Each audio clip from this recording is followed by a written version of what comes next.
Stick that on anyway. We should mention that there's been a lot of other people on the microphone.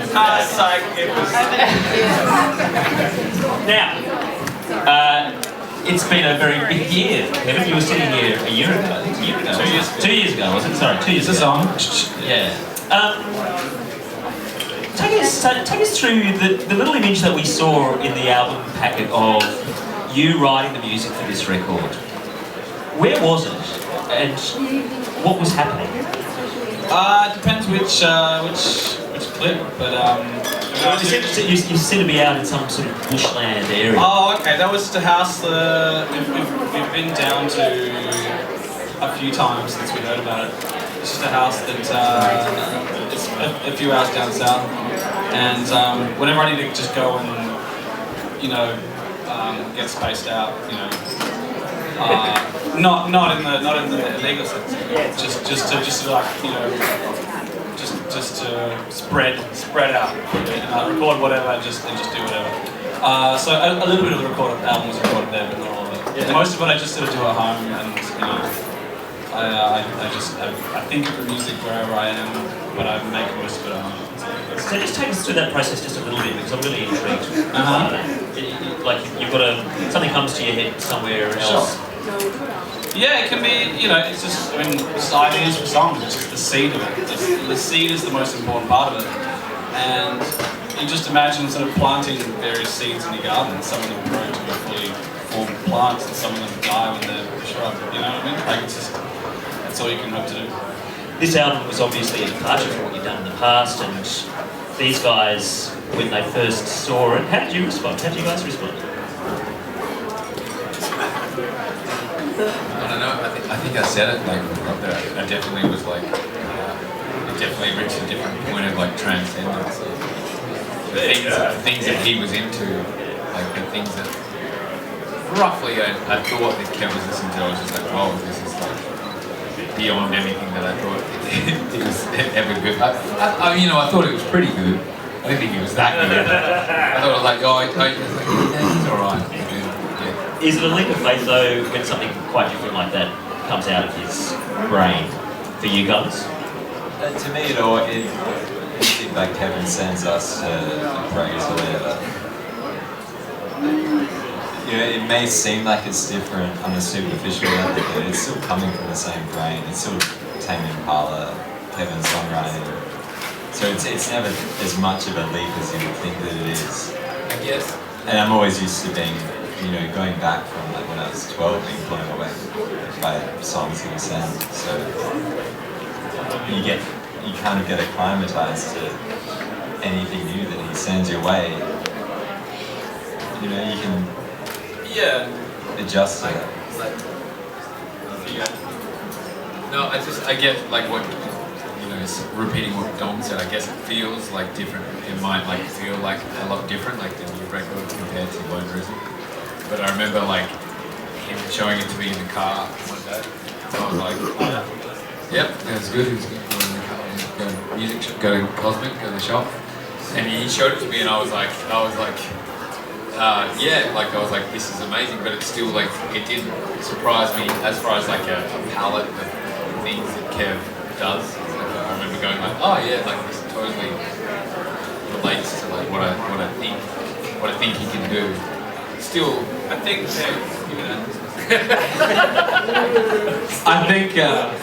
I think for us, all the different kinds of music we make, the number one constant is change. Like we're so used to each other just experimenting on different things, which is not necessarily the norm for bands that are known and successful and all that kind of stuff. But for us, it's just the most obvious thing to just always try new things.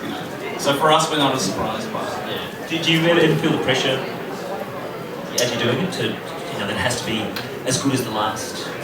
Yeah, definitely. It's that you're always your own harshest critic, which is good to be true. I just in my head I know that like there are types of music that people are expecting, and there's a quality that people are expecting. But in the end, if it's got a groove and it's got a cool melody and it's got a cool sound, people will dig it and the radio stations will play it. But the expectation you put on yourself is far greater than that. You know what I mean? Hey, congratulations, guys. Are there any last questions from down on the floor? Yeah, we'll have one from here and then one at the back. Okay? One down the front. Hey, Larry from the AU Review. You guys have taken no shortcuts to get where you are now. You've done the hard. You've done the hard yards. You've been playing for so many years. The sort of massive shows you're playing now, whether it's Lollapalooza or the Sydney Opera House, do you think you could be prepared to play anything like that if you had skipped steps and not done those small shows? No, absolutely not. Like I think we've grown pretty naturally over the years. Like if we were suddenly thrown onto a stage we played last week, a few years ago we would have been completely intimidated and completely shocked and just curled back into our shell, you know. So I think it's for our benefit. We benefited from it being a slow rise, you know what I mean? There's definitely this element of us constantly fighting slightly above our weight division, which is like it's a good thing. Yeah. You kind of feel the need to rise. One question from at the back. Your music is quite diverse. You were up for a top award as well as winning Best Rock Album. And you said yourself that you didn't see it as being an award you would win. Do you think that there's much relevance in classing yourselves in genres given how diverse your music is? Yeah, but you can say the same about anyone. You know, like anyone could argue that anyone's music isn't classifiable. You just have to ask the artist. You know, I would say there's very few artists that would be happy to just sit in a one-word genre. You know, like obviously I think that like Tame Impala's music doesn't belong in any particular thing, but yeah, I mean at the same time you have to just allow people to use the words they use to describe their music. You know, that's what communication is. It's just using words to put things in boxes. Like we do it naturally. So you know, in that light, you know, I'm cool with whatever. Congratulations. Thanks, man. Well done, guys. One final question. You want a question down the front here? Okay, we're going to listen to it. Tonight you have cleaned up. My question is two-part. Do you feel guilty? And what's the plans for the new year? Guilty, that's a good word actually. I only feel guilty when, oh sorry, there's someone really eager to ask. I feel a bit guilty the preachers didn't win one because they were sitting next to us the whole time and they have an amazing album. And they're really great and they would have contributed some good stees to the ceremony. I feel like they should have won rock. I feel like they should have run like rock album. I feel like they're a lot more like. I feel like Jay said they should Put have. Kanye on yourself, Kanye. Yeah, exactly. Maybe I should have put a Kanye on you. Like, Definitely, that would have been good. Alright, and the second part of the question was New Year's. Is that right?